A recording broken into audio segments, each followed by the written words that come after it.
Hii ndiyo train inayoweza kupita ndege kwa kasi. Hivi ulikuwa unajua kwamba kuna train ambazo zinapita ndege kwa kasi? Yes, na imagine cha kushangaza, si za Marekani, si za Ujerumani, lakini ni maglev train kutoka Shanghai, China. Train hii inaenda kwa kasi ya hatari na kutembea kwake haina magurudumu. Inaelea hewani ikitembea juu ya sumaku.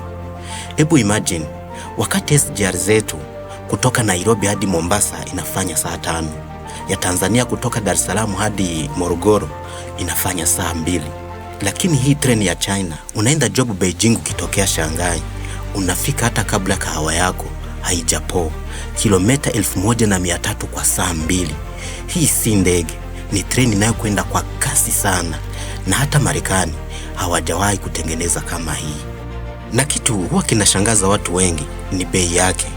Wakati SGR ya Kenya ilitumia 3.8 bilioni kwa kuijenga, na ya Tanzania ikatumia 1.9 bilioni awamu ya kwanza kuijenga, hii maglev train ya China imegharimu 1.2 bilioni. Na imagine speed yake, kilomita 431 kwa saa, wakati hizi za kwetu ni kilomita 120 tu kwa saa, karibu mara 4 zaidi. Na kitu cha kushangaza, hii si maglev ya kisasa. Hii ni maglev train ya Shanghai ya mwaka 2003.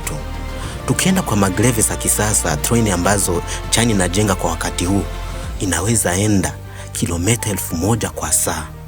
Leo tunafungua ukweli na siri za maglev train kutoka China.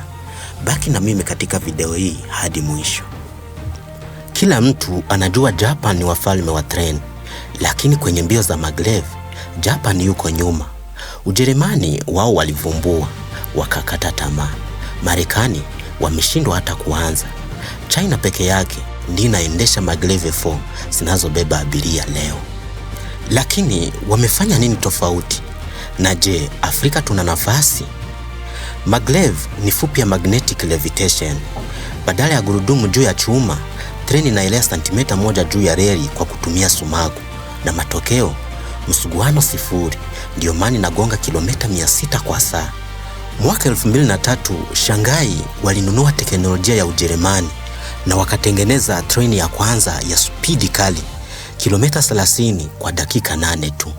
Lakini kwa sasa China wana maglev 4. Hii ni mpya kabisa, inajaribiwa kilomita 600 kwa saa, na juzi walifikisha kilomita 650, na wanaendelea bado. Wanajenga handaki la vacuum la kulenga kilomita 1000 kwa saa. Kwa sasa tayari wameshajenga kituo kikubwa cha treni duniani, Chongqing. Hiki kilijengwa kwa miezi 38 na gharama yake $7.8 bilioni za Kimarekani. Hebu imagine. Japan ndio walianza kuvunja rekodi mwaka 2015 kwa kutengeneza treni ya speed kali kilomita 603 kwa saa 1. Lakini kwa sasa mpango wao au laini yao ya Tokyo Osaka imeahirishwa hadi mwaka 2034. Ujerumani ndio walivumbua Transpeed, lakini leo hawana hata laini moja. Marekani walipanga Baltimore DC. Mwaka 2025 serikali kafuta mradi. Musk aliwahi sema, China inajenga kituo kwa miezi 38. Sisi tunatumia miezi 38 kupitisha karatasi. China sasa wanauza maglev ya kilomita 200 kwa saa ya bei nafuu kwa mji. Changsha inaitumia uwanja wa ndege.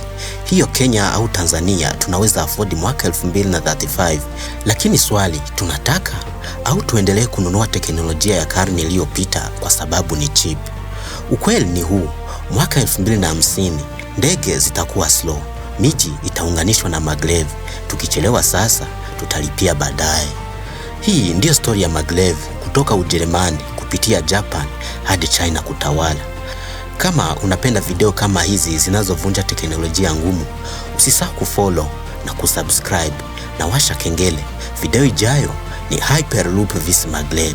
Ni nani ataua ndege kweli kwanza?